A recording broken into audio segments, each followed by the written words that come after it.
And I'm curious, what is it that is stopping us from becoming a zero waste country? And how do we stop digging trash back into the earth? Oh man, great question. Yeah, I mean, I guess first, like to define a zero waste community, it's not necessarily 100% diversion from the landfill. In an ideal world, at least 90% of what we create would get reused or recycled, composted, and then that last 10% is what could be trashed or incinerated.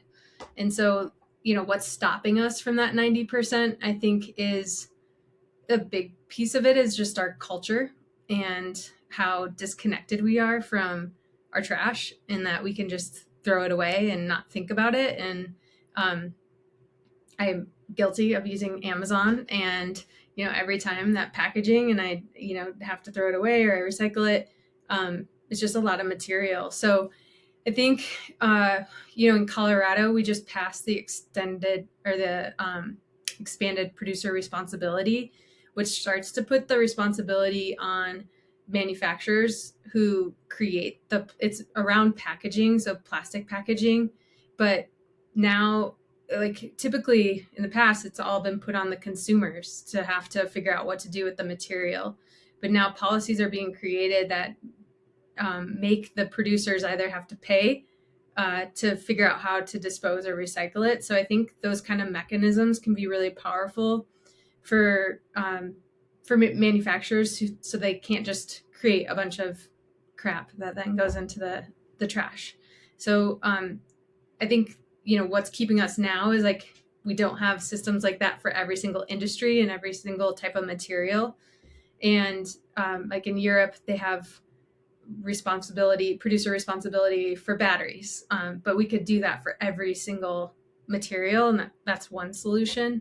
But in terms of what I started with was around the culture piece, and like how do we increase reuse culture and shift our mindsets to, in the construction industry, it's shifting our mindsets to existing buildings as assets, and that those are resources that shouldn't just be trashed, but they can be harvested. And there's some folks that call it urban mining. So you're like mining our urban landscape to recover that material, but it's shifting our mindsets to be more oriented towards reuse. And then if it can't be reused, then to recycle it or compost it. So I think what's keeping us from getting to that zero waste circular economy mindset is our culture, the way we're used to moving fast, throwing things away, we're disconnected. And then overall our policies and getting producers more responsible for what they create, so that they can't just create a bunch of toxic or unrecyclable, unreusable, or just even things that can't get repaired at their end of their life.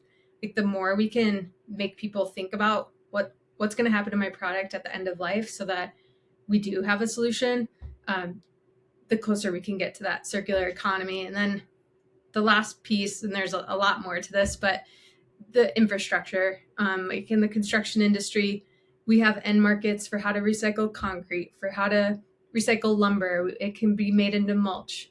We can recycle scrap metal, but there's a lot of material that we still can't do anything with, like shingles, asphalt shingles.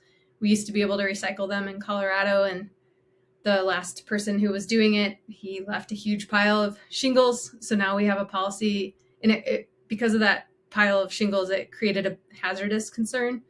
So there's actually a state policy that we can't recycle shingles now. So they have to be trashed.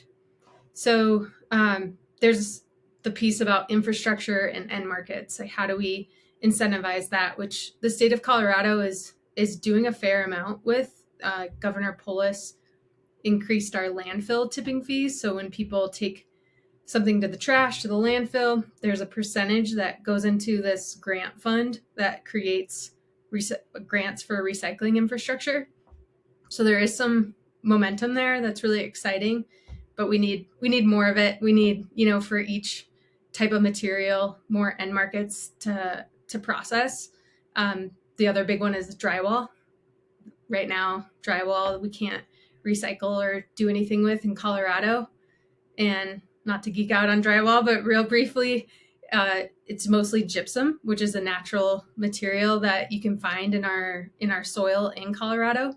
And so some people may have heard Gypsum, Colorado, and that's a big mining area. So the other piece of like, how do we get more manufacturers on board to accept their material at the end of life and then create those end markets so that we can process it? So those are a couple of thoughts off the top of my head on why we aren't totally to a circular economy right now.